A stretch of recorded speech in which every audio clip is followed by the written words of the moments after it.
Hello friends, जय माता दी। कैसे हैं आप सब? दोस्तों, भारतीय संस्कृति की जब हम बात करें तो आदर्श नारीत्व का प्रतीक होता है करवा चौथ और साथ ही साथ वट सावित्री। जेठ माह की अमावस्या तिथि को हम सब ने वट सावित्री के व्रत की पूजा करी। इसी तरह से ठीक कहीं कहीं पर जेठ पूर्णिमा के दिन भी व्रत पूर्णिमा का अनुष्ठान किया जाता है और सनातन परंपरा में वट वृक्ष का बहुत महत्व माना गया है। इस बार वट पूर्णिमा 14 जून को मंगलवार के दिन रखा जा रहा है और जेठ माह के शुक्ल पक्ष की त्रयोदशी है।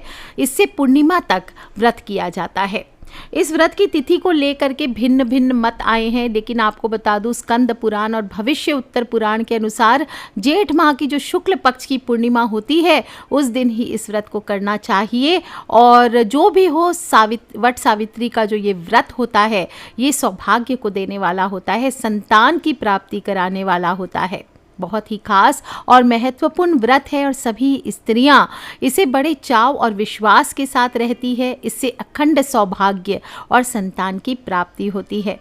कुंवारी लड़कियां हो, विवाहिता हो, कुपुत्रा हो, सुपुत्रा हो, विधवा हो, सभी स्त्रियां इस व्रत को रख सकती है। कोई परंपरा नहीं है कि कोई सुहागन ही रखेंगी या कोई भी रहेगी। और सौभाग्यवर्धक होता है, पाप हारक होता है, दुख प्रणाशक होता है, धन धान्य को प्रदान करने वाला व्रत है और अखंड सुहाग की कामना के लिए विशेष रूप से किया जाता है। आज के दिन वट सावित्री का व्रत रखकर महिलाएं बरगद के वृक्ष की पूजा कर देवी सावित्री के त्याग, पति प्रेम और पतिव्रत धर्म का स्मरण करती है और पति सत्यवान के मृत शरीर को अपनी जटाओं के घेरे में सुरक्षित रखा था वट के वृक्ष ने सावित्री के पति को, ताकि जंगली जानवर शरीर को नुकसान न पहुंचा सके, और इसीलिए इस दिन वट वृक्ष की पूजा की जाती है। वैसे भी हम अक्सर बात करते ही हैं, बरगद के वृक्ष के तने में भगवान विष्णु, जड़ों में ब्रह्मा और शाखाओं में भगवान शिव का वास होता है। और इस वृक्ष में जितनी शाखाएं नीचे की ओर रहती है, इन्हें देवी सावित्री का ही रूप मानते हैं। दोस्तों, कहा जाता है कि प्राचीन काल में मद्र देश में अश्वपति नाम का एक राजा राज किया करता था। बड़ा ही महात्मा, धर्मात्मा, ब्राह्मण भक्त, सत्यवादी और जितेंद्रिय था। राजा को सभी प्रकार के सुख थे, परंतु संतान नहीं थी। इसलिए उन्होंने संतान प्राप्ति की कामना से 18 वर्षों तक सावित्री देवी की कठोर तपस्या की। सावित्री देवी ने भी उन्हें एक तेजस्विनी कन्या की प्राप्ति का वर दिया और यथा समय राजा की बड़ी रानी के गर्भ से एक सुंदर कन्या ने जन्म लिया। राजा ने उस कन्या का नाम सावित्री रखा और राजकन्या शुक्ल पक्ष के चंद्रमा की भांति दिनों दिन बढ़ने लगी। धीरे धीरे उसने युवावस्था में प्रवेश किया। उसके रूप लावण्य को जो भी देखता उस पर मोहित हो जाता। जब राजा के विशेष प्रयास करने पर भी सावित्री के योग्य कोई वर नहीं मिला, तब उन्होंने एक दिन सावित्री से कहा, बेटी, अब तुम विवाह के योग्य हो गई हो, इसलिए स्वयं अपने योग्य वर की तलाश करो। पिता की आज्ञा स्वीकार कर सावित्री योग्य मंत्रियों के साथ स्वर्ण के रथ पर बैठकर यात्रा के लिए निकली। कुछ दिनों तक ब्रह्म ऋषियों, राज ऋषियों के तपोवनों, तीर्थों में भ्रमण करने के बाद वह राजमहल में लौट आई। उसने पिता के साथ देवर्षि नारद को बैठे देखा, उन दोनों के चरणों में श्रद्धा से प्रणाम किया और महाराज अश्वपति ने सावित्री से उसकी यात्रा का समाचार पूछा। सावित्री ने कहा, पिताजी, तपोवन में अपने माता पिता के साथ निवास कर रहे द्रुमत सेन के पुत्र सत्यवान सर्वथा मेरे योग्य हैं, अतः मैंने मन से उन्हीं को अपना पति चुना है। नारद जी सहसा चौंक उठे और बोले, राजन, सावित्री ने बहुत बड़ी भूल कर दी है। सत्यवान के पिता शत्रुओं के द्वारा राज्य से वंचित कर दिए गए हैं। वह वन में तपस्वी जीवन व्यतीत कर रहे हैं और अंधे हो चुके हैं। सबसे बड़ी कमी यह है कि सत्यवान की आयु अब केवल 1 वर्ष ही शेष है। और नारद जी की ऐसी बात सुनकर राजा अश्वपति व्यग्र हो गए। उन्होंने सावित्री से कहा, बेटी, अब तुम फिर से यात्रा करो और किसी दूसरे योग्य वर का वरण करो। परंतु सावित्री सती थी। उसने दृढ़ता से कहा, पिताजी, सत्यवान चाहे अल्प आयु हो या दीर्घ आयु, अब वो ही मेरे पति हैं। जब मैंने एक बार उन्हें अपना पति स्वीकार कर लिया, फिर मैं किसी दूसरे पुरुष का वरण कैसे कर सकती हूँ। सावित्री के इस निश्चय दृढ़ व्रत को जान करके महाराज अश्वपति ने उसका विवाह सत्यवान से कर दिया। धीरे धीरे समय भी आ पहुंचा जिसमें सत्यवान की मृत्यु निश्चित थी। सावित्री ने उसके 4 दिन पहले से ही निराहार व्रत रखना शुरू कर दिया था। पति, सास ससुर, इनकी आज्ञा से उस दिन जब पति जंगल जा रहे थे तो सावित्री भी उसके साथ साथ जंगल में फल फूल और लकड़ी लेने के लिए गई। अचानक वृक्ष से लकड़ी काटते समय सत्यवान के सिर में भयानक दर्द होने लगा और वह पेड़ से नीचे उतरकर पत्नी की गोद में लेट गया। उस समय सावित्री लाल वस्त्र पहने भयंकर आकृति वाले एक पुरुष को देखा। वह साक्षात यमराज थे।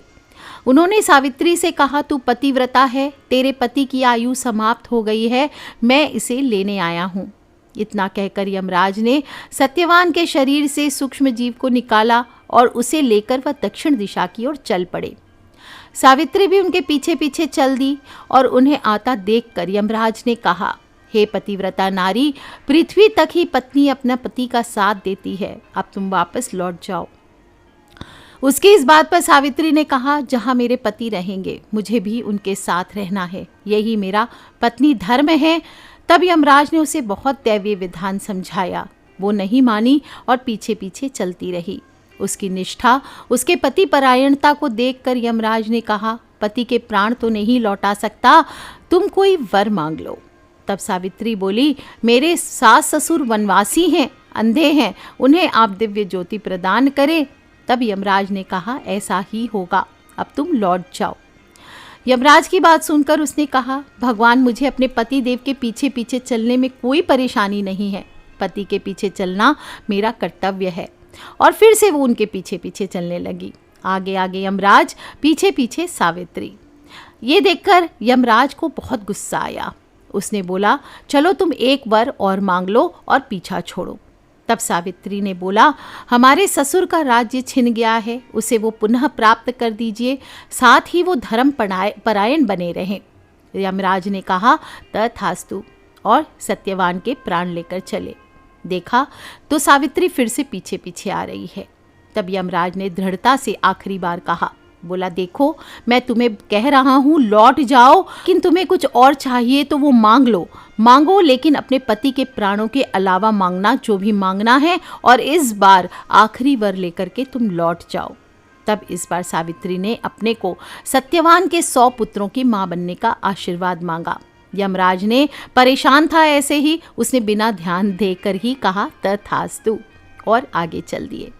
अब सावित्री फिर उनके पीछे पीछे चलने लगी। अब उसके बाद यमराज गुस्सा हो गए, आग बबूला उठे, पूछा, अब क्या हुआ? तब यमराज को क्रोधित देखकर सावित्री ने दोनों हाथों से नमन करते हुए कहा, महाराज, आपने मुझे 100 पुत्रों की मां बनने का आशीर्वाद तो दे दिया, लेकिन मैं बिना पति के मां कैसे बन सकती हूँ? इसलिए अपने तीसरे वरदान को पूरा करने के लिए अपनी कही हुई बात को आप पूरा करें। यमराज ने बोला, हे सावित्री, तूने तो मुझे ठग लिया। और सावित्री की बुद्धिमत्तापूर्ण और धर्मयुक्त बातें सुनकर यमराज का हृदय पिघल गया। सावित्री के पतिव्रत धर्म की बात जानकर यमराज ने सत्यवान के प्राणों को अपने पास से मुक्त कर दिया और सावित्री सत्यवान के प्राणों को लेकर वट वृक्ष के नीचे पहुंची और सत्यवान जीवित होकर उठ बैठे। राम राम करते हुए दोनों हर्षित होकर अपने माता पिता के पास चले। देखा तो माता पिता को दिव्य ज्योति वापस प्राप्त हो गई है और इस प्रकार से सावित्री सत्यवान चिरकाल तक राज्य सुख अपने माता पिता के साथ भोगते रहे। और ऐसे सावित्री के पतिव्रत धर्म और विवेकशील होने के कारण न केवल उन्होंने अपने पति के प्राण बचाए बल्कि अपने समस्त परिवार का कल्याण भी किया। तो बोलिए वट सावित्री की जय। और वट सावित्री के व्रत करने से, इस कथा को सुनने मात्र से जो भी उपास करते हैं लोग, उनके वैवाहिक जीवन या जीवन साथी की आयु पर कभी भी कोई संकट नहीं आती है तो टल जाती है। इसलिए सभी को इस व्रत को करें या ना करें, कम से कम इस कथा को सुने और सभी को सुनाएं। और इसी समय से, तभी से वट सावित्री के व्रत करने का विधान आ गया है। इससे सभी मनोकामनाएं पूर्ण होती है, सौभाग्य अखंड रहता है। इस व्रत की खास विधि आदि वर्णित की गई है और पूजा में आपको विशेष रूप से एक चीज़ कहा जाता है ज़रूर रखना चाहिए। इसलिए आज की रात्रि में ही आप पहले ही कर दीजिए। चने अगर आपने अभी तक नहीं भिगोए हैं तो कल पूजन के लिए चने अभी से भिगो दीजिए। और क्योंकि कहा जाता है कि कुछ इस व्रत में आप अर्पण करें ना करें, चने ज़रूर अर्पण करने चाहिए। चने के रूप में ही सत्यवान के प्राण सावित्री को यमराज ने वापस दिए थे। सावित्री चनों को लेकर ही सत्यवान के शव के पास आई और चने को सत्यवान के मुख में रख दिया, जिससे सत्यवान पुनः जीवित हुए थे। इसलिए चने ज़रूर भिगो लीजिए, मेहंदी लगा लीजिए लगाते हैं तो। और इस बार 14 जून को मंगलवार के दिन आपको व्रत रखना है। वैसे देखा जाए तो पूर्णिमा तिथि का प्रारंभ 13 जून को दोपहर 1:42 से शुरू हो चुका है, लेकिन उदय तिथि आपको मंगलवार को मिलेगी। मंगलवार को सुबह 9:40 तक पूर्णिमा तिथि रहने वाली है और इसलिए उदय तिथि के अनुसार 14 जून को ही पूर्णिमा का व्रत रखा जाएगा। सभी पूजन इसी दिन करें और इस दिन सुबह 9:40 से लेकर के 15 जून को बुधवार के दिन सुबह 5:28 तक शुभ योग माना जा रहा है। ऐसे में वट पूर्णिमा का व्रत 14 जून को ही रखना चाहिए। जो लोग भी सामग्री इकट्ठी करना चाहते हैं, सुबह सुबह आप अपनी चीज़ें एक ही जगह कर लीजिए। मूर्तियाँ अगर आप बनाना चाहते हैं मिट्टी की, वो बना सकते हैं। सुबह सुबह धूप, दीप, घी, बांस का पंखा, लाल कलावा, सुहाग सामग्री, कच्चा सूत, भिगोया हुआ चना, बरगद का फल या पत्ते, जल से भरा हुआ कलश, सावित्री सत्यवान की मूर्तियाँ आदि, बांस का पंखा, फल, पुष्प, रोली, पुरिया आदि सभी चीज़ें आप एक जगह इकट्ठे करके रख लीजिए। और सुबह रात को चने तो भिगोएंगे या अगले दिन सुबह जल्दी उठे, हथेलियों के दर्शन करें, धरती माँ को प्रणाम करें, प्रातःकाल घर की सफाई करके नित्य कर्म से निवृत्त होकर के स्नान करें और 16 श्रृंगार करें। और इसके बाद पवित्र जल, गंगा जल, ये चीज़ें आप स्वयं पर भी और पूरे घर में छिड़काव कीजिए। पूजन स्थल आप साफ कर लीजिए और इस दिन आपको बरगद के वृक्ष के नीचे अगर जा सकते हैं तो वहाँ जाकर घर पर ही आप कोई बरगद की टहनी मंगा लीजिए, उस पर भी कर सकते, कोई छोटा पौधा हो वहाँ पे कर सकते हैं। और पहले संकल्प लें कि परिवार की सुख समृद्धि और अखंड सौभाग्य के लिए मैं ब्रह्म सावित्री व्रत को कर रही हूँ, मुझे इसका पूरा फल प्राप्त हो। इसके बाद 2 टोकरी आपको या 2 थाली में रख सकते हैं, सामान सजानी है। पहली टोकरी में आपको सप्तधान भर करके या ब्रह्मा जी की प्रतिमा स्थापित करनी चाहिए। आप मिट्टी से बना सकते हैं ब्रह्मा जी, छोटी सी मूर्ति बना लीजिए और ब्रह्मा जी के बाईं तरफ और सावित्री और दूसरी तरफ सत्यवान की मूर्ति स्थापित करनी चाहिए। और आप चाहें तो आपके पास पहले से सोने आदि का है तो ठीक है। भैंसे पर सवार धर्मराज की मूर्ति कैसे बनाएंगे ब्रह्मा जी की? भैंसे पर सवार यमराज की प्रतिमा बनानी चाहिए। या फिर आप चाहे तो दीवार पर फोटो भी बना सकते हैं या प्रिंट आउट लेकर के निकाल सकते हैं। इसके बाद दूसरी टोकरी में या थाली में आपको सब सामान, जो भोग का आपने सामान बनाया है वो आप भोग की सामग्री बना लीजिए और अलग अलग प्रकार के 5 मिठाई, पान के पत्ते, धूप, दीप, हाथ वाला पंखा, अगरबत्ती, सुपारी, इत्र ले लीजिए, पतासे ले लीजिए, पानी वाला नारियल, सिंदूर, अक्षत, 1.25 मीटर लाल कपड़ा बिना सीला हुआ या सुहाग सामग्री आपने रखी है तो वो आप एक जगह रख लीजिए और साथ में 1 लोटा जल ज़रूर ले लीजिए। अब दोनों टोकरी या थाली लेकर के वट वृक्ष के नीचे जाना चाहिए या जहाँ पे भी आप पूजन कर रहे हैं वहाँ जाइए और सबसे पहले आपको वट वृक्ष की जड़ में जल अर्पित करना चाहिए। बोले अवैधव्यम च सौभाग्यम देहि त्वम मम सुव्रते पुत्रान पौत्रांश सौख्यम च गृहाणा अर्घ्यम नमोस्तुते। इस प्रकार से बोल करके आपको अर्घ्य देना चाहिए।